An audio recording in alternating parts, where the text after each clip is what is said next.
Yes, now bless now. Don't forget to rest now, people. Dezrocksteady at King of the Pit TV signing in. Yo, I just listened to Bolt Thrower's debut LP, or at least I believe it is. It's entitled "In Battle There Is No Law." It's 9 tracks of balls to the wall, traditional death metal. It sounds grungy. It feels like it's going to fall apart at any moment. And this is my overview, my review of this record. Of course, I've listened to every song individually. The reactions of such should be out now. If not, they are on Patreon. And let me just talk about this record for a minute then. So, I know about Bolt Thrower, and I've come into this listen with a bias. A big, heavy bias. Because I come from a hardcore background.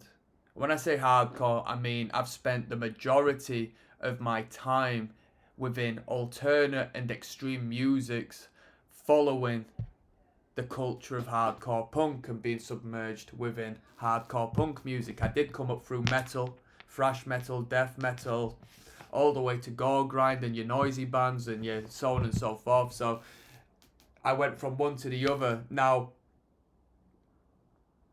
saying that, I say that to say this.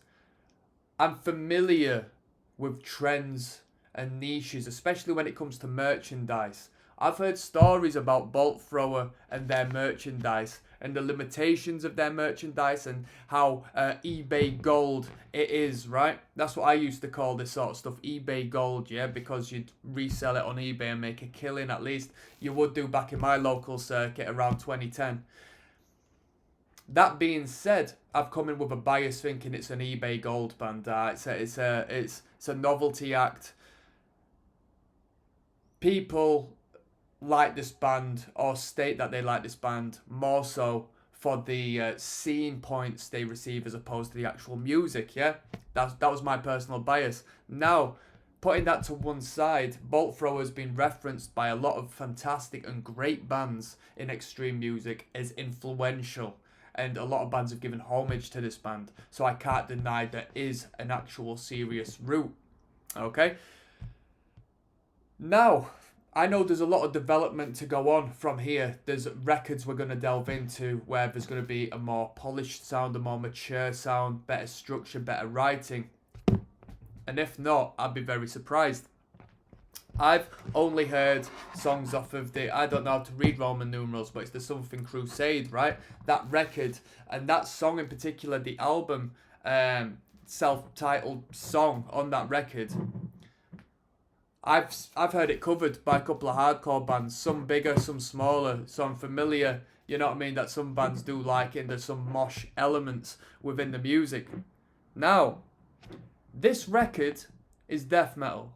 This record sounds like it was recorded on a budget, not down to the soundscape and the quality of the audio, but more so down to the timing and, you know, how how frail they sounded as a band. Like, the timing was horrible, let's be real. It wasn't tight whatsoever. I felt there was a lot of grind element into this. Now, this is 88, this was released in. But there is, you know, a strong emphasis on...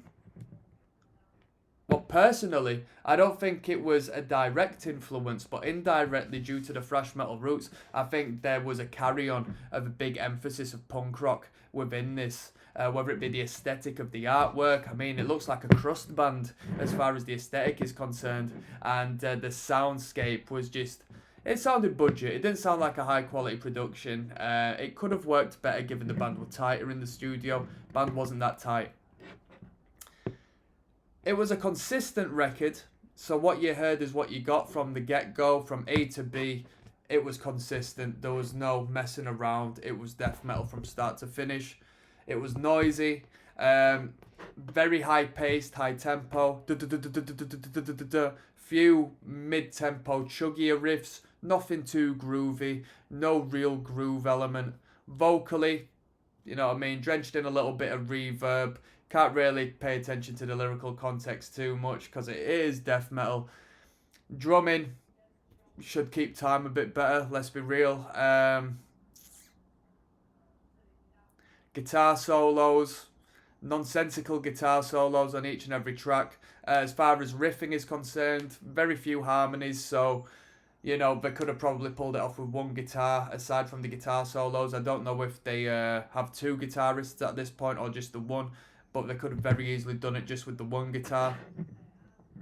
To me personally, I don't have a background in traditional death metal because I just genuinely don't feel that close to it. If I can't mosh to it in a hardcore sense, I'm not really too fussed about push pitting to the frantic nature of it in a metal sense. You know what I mean? I'm not as big as a headbanger as I once was, so traditional death metal doesn't tickle my pickle. Unlike some more punk infused records and bands. Honestly, I didn't think too much of this record. I didn't think too much of it at all. I can give it a lot of criticism as far as the positives. It's extreme metal, you know what I mean? It's pure in the sense that, you know, they're not. I was going to say, I don't, you know what I mean? They're not following trends, but I don't know if they're following a trend or not. It's nothing I haven't heard before. It's just performed worse than some of the bands I've I've heard do it. You know what I mean? So I don't rate this record. I know the band will mature, and I'm looking forward to getting into their discography. As of so far, you know, I'm not. I was bored. I was bored. So I'm gonna give this record a 3.5 out of 10. Honestly, and that's about it. I'm not gonna be buying no merchandise anytime too soon, but. If you want me to check out further records, I am going to do so. I'm actually now going to go and check out the history of the band, so go into the, you know, the background of this record, if not the early years of Bolt Thrower, and we're going to see where we can go from there. I'm signing out. Peace.